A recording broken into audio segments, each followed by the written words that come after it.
si vous avez la possibilité, je ne sais pas s'il va passer dans le réseau des cinémas, d'aller voir le film La Gamelle qui a été réalisé sur cette question de la prison, de l'enfermement, de la récidive, des solutions et du parcours de certaines personnes qui conduit parfois à l'enfermement.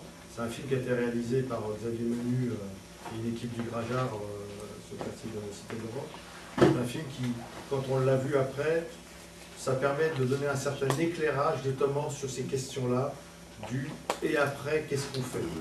L'acte, il a été commis, il y a réparation devant la société, il y a le avant, évidemment, hein, bien sûr, mais là, je parle du après, et il y a le et après, qu'est-ce qu'on fait pour éviter soit le retour, soit la récidive, ou pour favoriser l'insertion.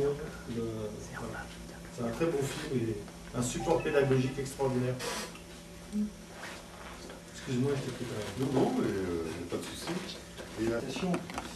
J'ai fait une double lecture d'un film que j'ai vu une quinzaine de jours, c'est Chaque côté du périph'.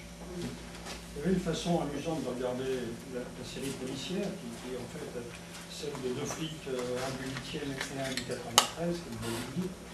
Et quand on ne regarde pas que la série policière et qu'on voit un petit peu le fond, la toile de fond de ce film, eh bien, ça nous renvoie quand même à ce que malheureusement est notre département. Alors moi, j'entends bien que ce que représente le chômage et la façon dont est touché, entre autres, notre département par une forme de désindustrialisation. Pour autant, si c'est une explication, ça ne peut pas être une excuse. Donc la prévention sociale, la prévention économique, malheureusement, à un moment donné, elle a ses limites, et j'entends bien qu'à un moment, le volet sécurité ne peut pas être absent, je dirais, du triptyque. Donc ça paraît, à un moment donné, totalement devoir être pris en considération. Quant à ce qu'on disait tout à l'heure, ce que j'entendais tout à l'heure concernant les étangs, aujourd'hui, alors il y a des limites à tout, mais je vois aussi qu'il y a un certain nombre de programmes et de cités où une forme de calme est revenue dans les cités avec une résidentialisation, avec des barrières à claire-voie, avec la possibilité de mettre sa voiture en ayant un peu l'impression qu'elle sera protégée. Et en tout cas cause, on rentre dans l'espace de façon plus ou moins sécurisée. Et à la limite, ça donne de la tranquillité au lieu d'être dans des cités ouvertes à tout, et je veux dire malheureusement des fois à n'importe quoi. Segura a dit dans un autre outil de démocratie participative, dans un café citoyen, ce qui était la situation, alors je veux dire,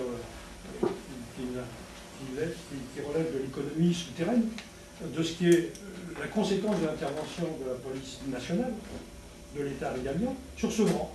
Et ces conséquences que ça se remet, puisqu'a priori, les dealers des Modoc, on les retrouverait à Bailly.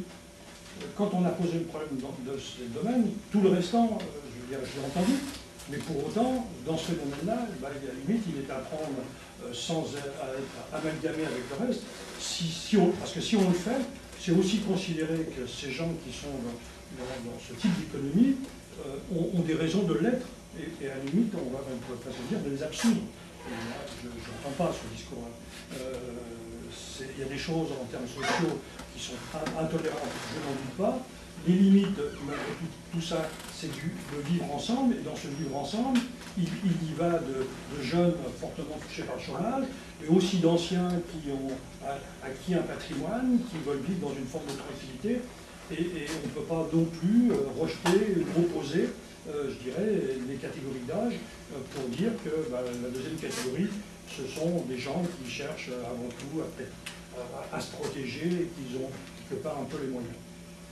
Quant au coût sur ce que pourrait être pour la police municipale le coût de la sécurité, je rappelle que, à quelque chose près, à 20 € près, ce que les gens payent à la police municipale, c'est pratiquement ce qu'ils vont payer à Securitas.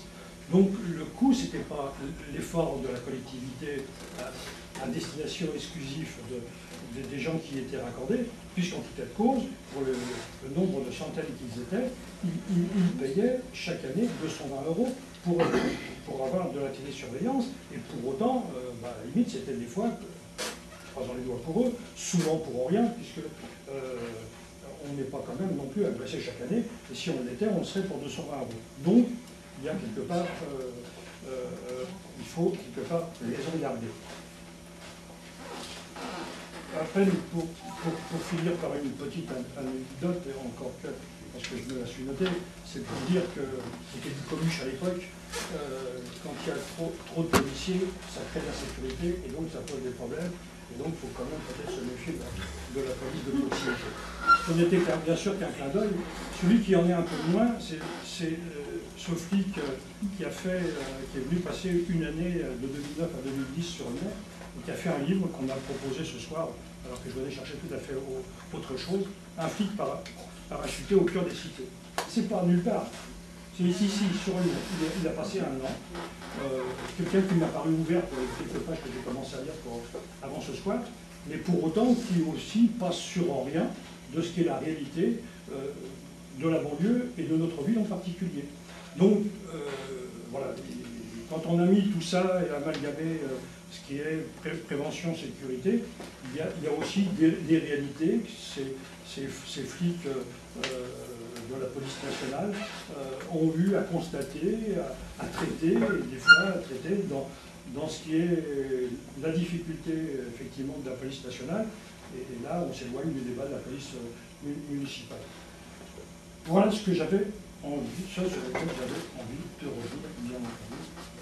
Sachant qu'en tout cas de cause, les problèmes tels qu'on se voudrait effectivement de les résoudre, je suis de cette catégorie d'âge qui n'attendra pas 20 ou 30 ans pour voir des choses s'améliorer en termes social, et que les choses qui sont à faire, il y en a certaines qui malheureusement par rapport aux problèmes d'emploi et d'économie, qui doivent être traitées parallèlement, parce que de considérer que la sécurité reviendra par le fait qu'on ne soit plus dans ce qui est représenté comme une forme d'insécurité, c'est-à-dire l'insécurité sociale, pour ce que, de votre point de vue, est l'attitude du patronat dans l'économie française. Ça, c'est une chose, je l'entends, mais pour autant, les problèmes qui en découlent, ils ne sont pas à traiter. Le jour où ils viendront au pouvoir, ça se fera, j'ose espérer, de façon concomitante et quelque part, j'espère, sans tarder.